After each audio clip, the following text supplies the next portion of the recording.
Greetings, sister goddesses. Mama Gena here with our brand new video series. You know, a few weeks ago, I gave a shout out on my blog, inviting anyone who had questions for me to write in, and we got flooded with responses. We had hundreds of incredible responses. I read every single one, poured over your questions, and they broke out into about 4 different categories.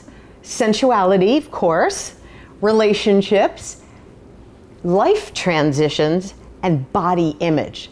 So we have this video series prepared where we're going to dig deep inside each of those categories and get your questions answered.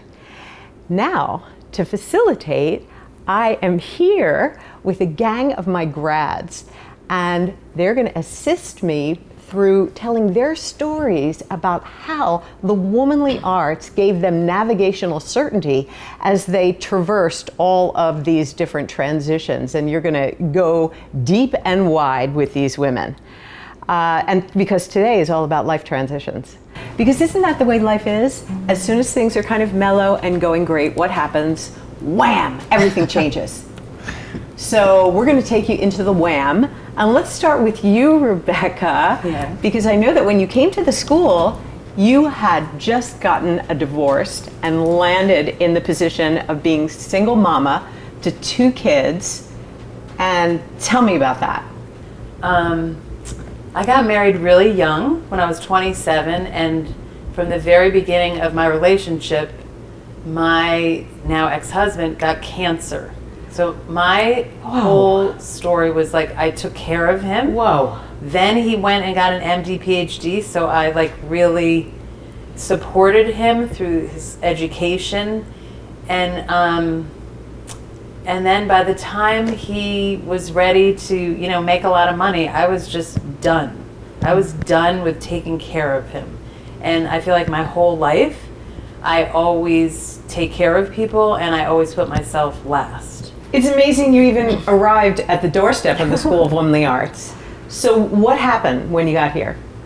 I have to be honest, I was a little bit skeptical. I remember there was a lot of talk about community, and even though I'm a really social person, I've always had a lot of friends, I was really skeptical about the community aspect. But what happened when I got divorced is suddenly all my friends that I used to socialize with, they have kids, we would socialize as families.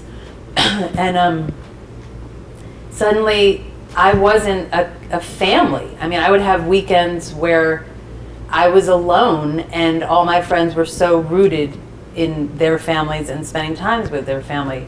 So for me, it's been amazing to meet these women that are just so open, adventurous, supportive, and loving. I've never had this kind of community in my whole life. Wow, I love that. Thank you. Now, sometimes there's a transition that happens instantly, and sometimes it's because of an exterior circumstance, and sometimes it's motivated from an interior event or a change of heart. And Sade, I know that you had a huge life transition. So many women wrote in talking about death of spouse, parents, some exterior circumstance that changed everything. So what happened? So, I guess I would first say that I worked really hard to design what I thought was a perfect life on paper, right? Yeah. So I was working in fashion, I was a fashion stylist, there was always some kind of really red carpet moment in my life. And I thought, even though I had designed exactly what I wanted, something inside of me felt like it wasn't enough, or that there was something else. But and by the way, I hear that from so many women, that even inside the perfect world that they've built, that there's this urgency, this nameless longing that is tugging, even while all this so-called perfection is occurring. Totally. And I guess how I was trained was to ignore that voice. That's the voice that's getting in the way of you having everything on paper. And so here I am. I started my own company. I'm a CEO of a fashion company. It doesn't get better. I'm going on tour with rock stars. Oh boy. And hello, come on, you look amazing. And I'm at a sales convention for my swimwear line, and Victoria's Secret's coming the next day to buy the line, right? So it doesn't get bigger than that. It's chills. like the big fish. And the night before I got ready for this big sales appointment, I got a phone call at 5:30 in the morning from my house, and they said my mother's dead. And I did not have... You know I knew your mama. Yeah. So it got me like that too. Yeah. Not like that, but what a shock. What a shock. And what context do you put that in? And so in that moment of life transition, of how do you pick up the pieces, how does this fit into a picture perfect life that you never planned for? So in that moment, which I thought was a temporary moment, because I guess as women, you learn how to stuff, move on. Yeah. I quit my business. I sold my business, and I went back to Harlem to run my mother's nonprofit theater in Harlem. Whoa. Yeah. Whoa. That is a big walk away. Huge. Okay, so life-changing moment for me. There was a moment where you said, set a place at the most beautiful table for the darkest part of you. Yeah. I was taught to be fashion, right? Pretty perfect. Right. And there's always that side of you that's dark, that is grief filled, and that you're supposed to sweep that under the rug. Yeah. But the idea that she's there to inform you about something too, that the best thing you can do for yourself is to celebrate her, because she has just as much information for your pleasure than the obvious thing. So for me, that was a game changer, giving myself permission to embrace the side of me that felt like tragedy, that felt like destruction. Every face of a woman is beautiful and important and worthy of celebration, her darkness to her light. And to hear that actually including your darkness brought you so much light is delicious to hear that. Thank you so much for that. Thank you. Elan. Wow. Yeah. Beautiful. And you have had your own extraordinary journey of finding yourself inside of a career that just was not containing the woman that you have become, and then springing the lock and leaping into a whole other career. So many women wrote in saying they were longing to make career transitions but afraid of giving up the paycheck. How did they do it? How'd you do it? What'd you do? It's hard. It's really hard. It goes to like a real foundation and security place. When you make a change like that, you have to go into it with full trust that there's something going to catch you when you jump off that edge of the cliff. Yeah. Now, what was your before?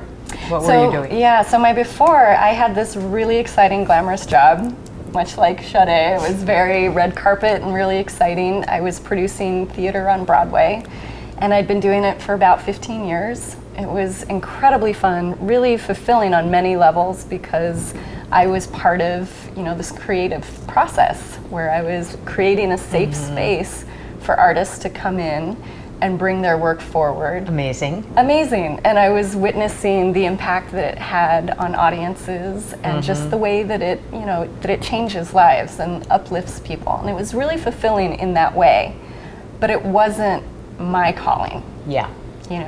And my calling had come probably 6 months before I got into theater. I had picked up a book on midwifery, and it knocked me to my knees. Whoa. It took my breath away. And I felt like that lightning bolt from the sky just hit me in the deepest place. And you know what's so interesting about that?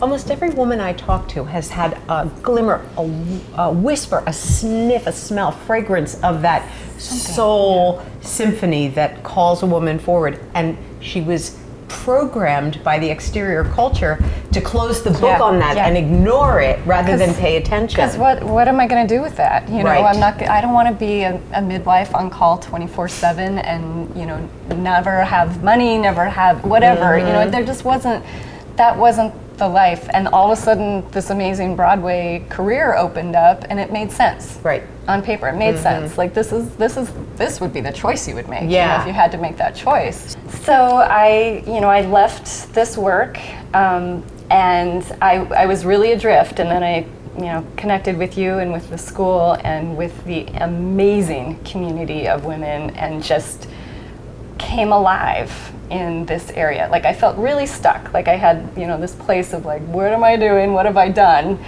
And was so inspired by the community, and was so inspired by the stories, that you're hearing of just limitless possibility. And I thought, you know what? Okay, I'm just gonna do it. Yeah. Amazing. It is. Which is really the story of a woman's life well lived. Yeah, Living the impossible absolutely. every single day. Absolutely. And that's where the adventure begins. Yeah. Yeah. So my goal for you today is to allow these stories to inspire and unlock your own. Every woman is a legend waiting to be lived, and allow all of these women living their legends to inspire you to live yours. I want to thank you so much for joining us today. And please add your comments below to the blog. I want to know what's happening, what these videos have inspired, what transition you're going for. And this is Mama Gena, and we'll see you next time with another video. Thanks for joining.